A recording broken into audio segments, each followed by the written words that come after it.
dari mana asal manusia? Apakah kita diciptakan dari tanah, seperti yang disebut dalam Al-Quran?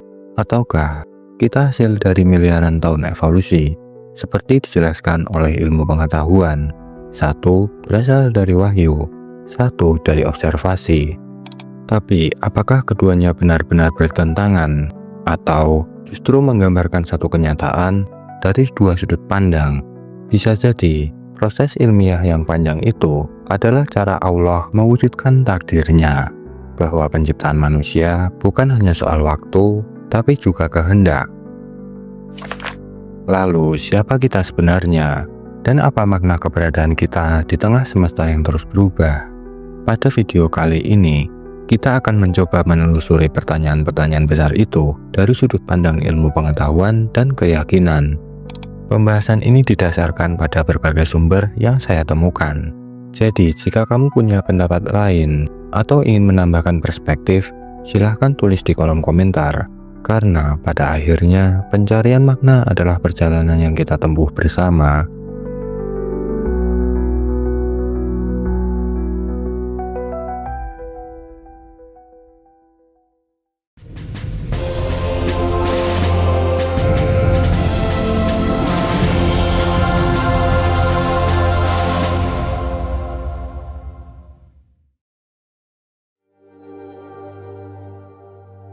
Ilmu pengetahuan menjelaskan bahwa kehidupan pertama di bumi muncul sekitar 3,5 miliar tahun yang lalu dari reaksi kimia kompleks dalam kondisi bumi awal, sebuah proses yang disebut abiogenesis.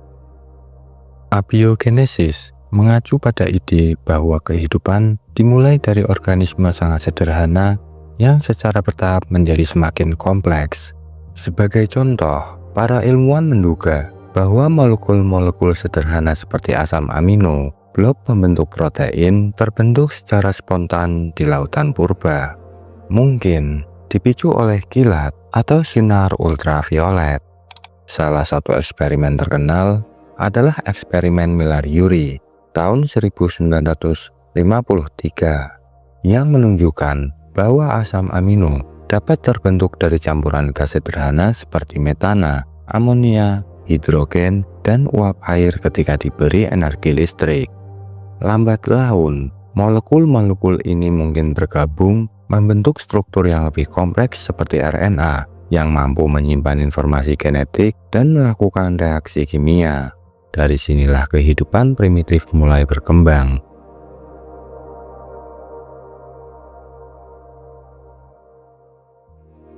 Pada 1920-an, Alexander Oparin dan J.B.S. Haldane mengajukan hipotesis bahwa atmosfer awal bumi sangat reduktif, kayak amonia, uap air, dan seterusnya, dan energi misalnya ultraviolet atau petir dapat mensintesis molekul organik sederhana dari bahan tak hidup.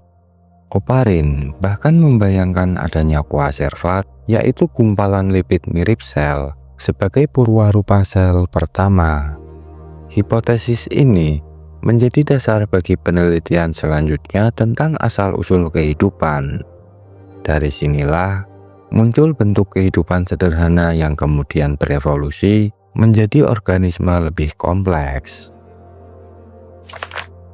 Menurut teori evolusi yang dikembangkan pertama kali oleh Charles Darwin, semua makhluk hidup termasuk manusia berevolusi melalui proses seleksi alam, mutasi genetik, dan adaptasi terhadap lingkungan. Dalam buku The Principles of Population yang ditulis oleh Thomas Robert Malthus pada tahun 1803 juga disebutkan bahwa seandainya tidak ada peperangan, kelaparan, dan penyakit, tentu bumi akan sesak oleh manusia. Namun Darwin berpendapat bahwa hal tersebut terjadi karena sebuah mekanisme yang ia sebut sebagai seleksi alam.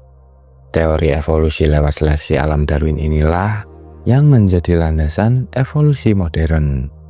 Dalam perspektif Darwin, proses ini berlangsung sangat lambat, sehingga dari satu nenek moyang yang sama dapat berkembang banyak spesies baru seiring waktu panjang.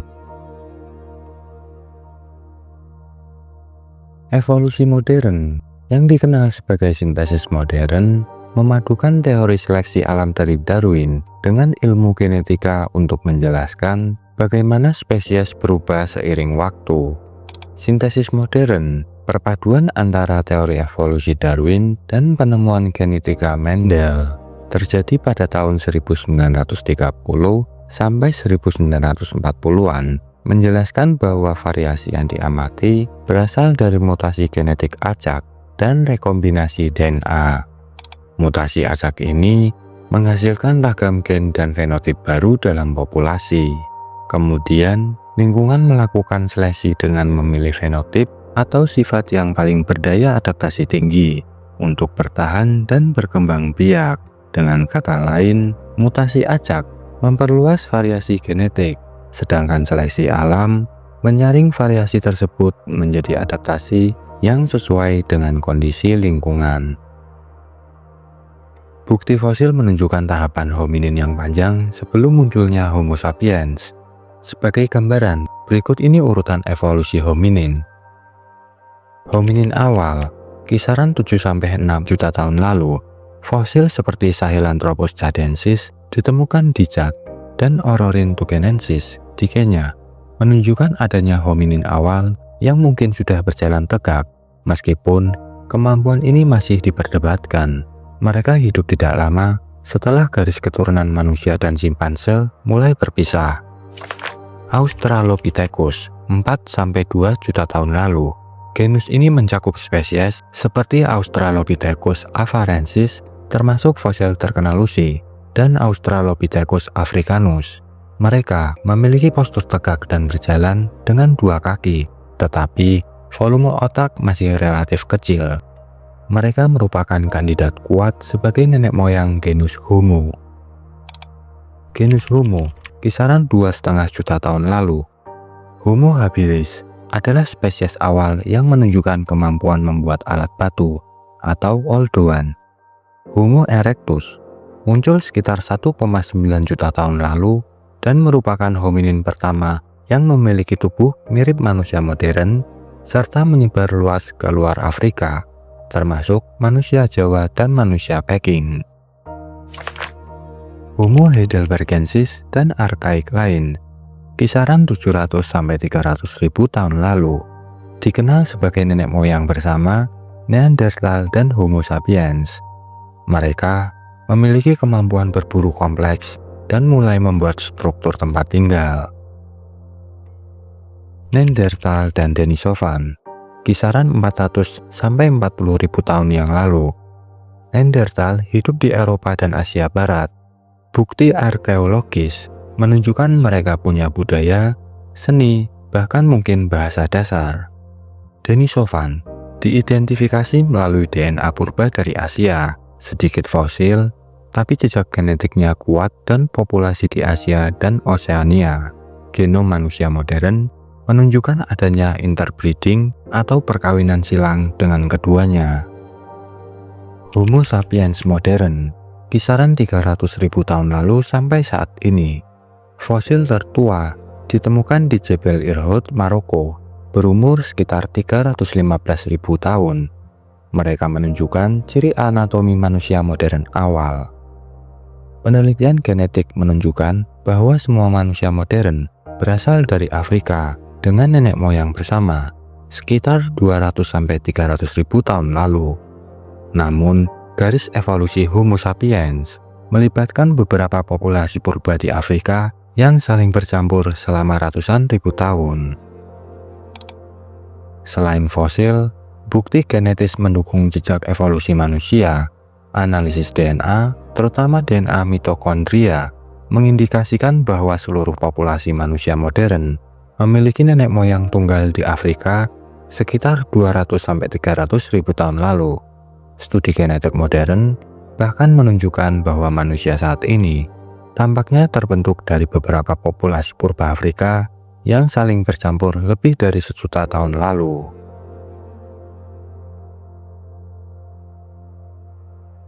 وَإِذْ قَالَ رَبُّكَ لِلْمَلَائِكَةِ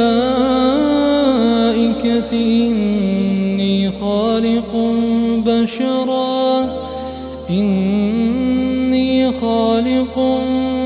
حشرا من صلصال من حمأ مسنون. Dalam Islam, penciptaan manusia pertama tidak digambarkan sebagai proses evolutif bertahap, melainkan sebagai penciptaan langsung oleh Allah. Manusia pertama itu adalah Nabi Adam alaihissalam. Allah menciptakannya dari tanah dan meniupkan ruh kepadanya. Hal ini disebutkan dalam banyak ayat Al-Quran. Ingatlah ketika Tuhanmu berfirman kepada malaikat, sesungguhnya Aku akan menciptakan seorang manusia dari tanah liat kering dan lumpur hitam yang dibentuk. Quran Surah Al-Hijr ayat 28. Kata tin yang berarti tanah liat dan hama yang berarti lumpur hitam menunjukkan bahwa manusia pertama berasal dari unsur bumi yang rendah dan sederhana. Tapi ini bukan sekedar bahan biologis. Dengan tiupan ruh ini, manusia diberikan akal, kesadaran moral, kebebasan memilih, dan tanggung jawab spiritual. Inilah yang menyebabkan para malaikat diperintahkan sujud kepada Adam, bukan karena tubuh biologisnya, tapi karena kedudukannya sebagai khalifah di muka bumi. Kata khalifah artinya wakil atau pengelola. Islam mengajarkan bahwa manusia bukan sekedar tubuh biologis, tapi juga makhluk spiritual dengan akal, kehendak, dan amanah. Penciptaan manusia bukan hanya soal proses biologis, tapi juga soal makna, tujuan, dan hubungan dengan Allah. Ulama dan filsuf Muslim abad pertengahan seperti Imam Fakhruddin Ar-Razi dan Al-Ghazali membahas penciptaan manusia dalam kerangka metafisika dan filsafat jiwa. Bagi mereka, manusia bukan sekedar makhluk biologis, tapi entitas yang menghubungkan langit dan bumi, antara materi dan makna, antara jasad dan ruh. Manusia adalah alam kecil atau mikrosmos yang mencerminkan alam besar makrokosmos. Dalam tubuh manusia ada elemen jasadi, daging, dan darah yang berasal dari tanah, dan ada ruh yang menurut Al-Quran adalah dari urusan Allah. Manusia adalah satu-satunya makhluk yang membawa kedua dimensi ini sekaligus. Ia bisa membaca kitab alam dengan akalnya dan memahami ayat-ayat Allah dengan hatinya. Inilah yang menjadikan manusia istimewa, bukan karena kekuatan, tapi karena kesadaran. Ia bisa lebih mulia dari malaikat karena akalnya yang tunduk kepada petunjuk. Namun juga bisa lebih rendah dari hewan jika akalnya diperbudak oleh nafsu.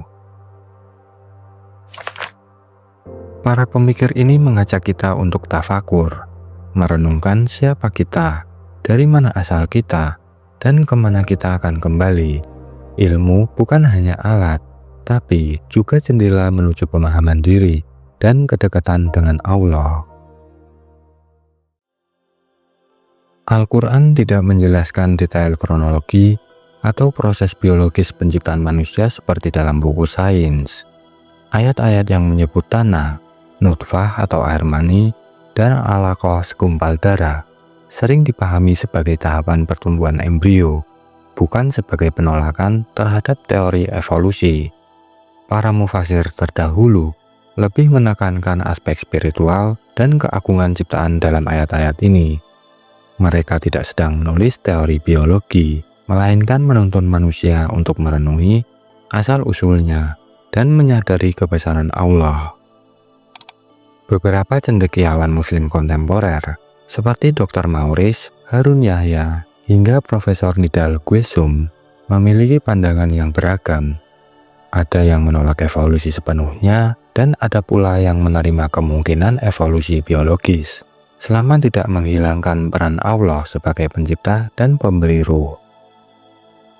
Dalam Islam, ruh adalah sesuatu yang tidak bisa dijelaskan dengan metode ilmiah biasa. Allah berfirman, dan mereka bertanya kepadamu tentang ruh. Katakanlah, ruh itu urusan Rabbku. Quran Surah Al-Isra ayat 85. Jadi, walaupun tubuh manusia mungkin terbentuk melalui proses panjang yang Allah kehendaki dalam hukum alam, Tiupan ruh adalah titik awal kesadaran dan tanggung jawab moral manusia. Maka evolusi bukanlah tentang meniadakan Allah, tapi bisa saja menjadi cara Allah berkarya dalam waktu yang panjang, dalam diam, dalam hukum sebab akibat yang tampak biasa, tapi sesungguhnya luar biasa.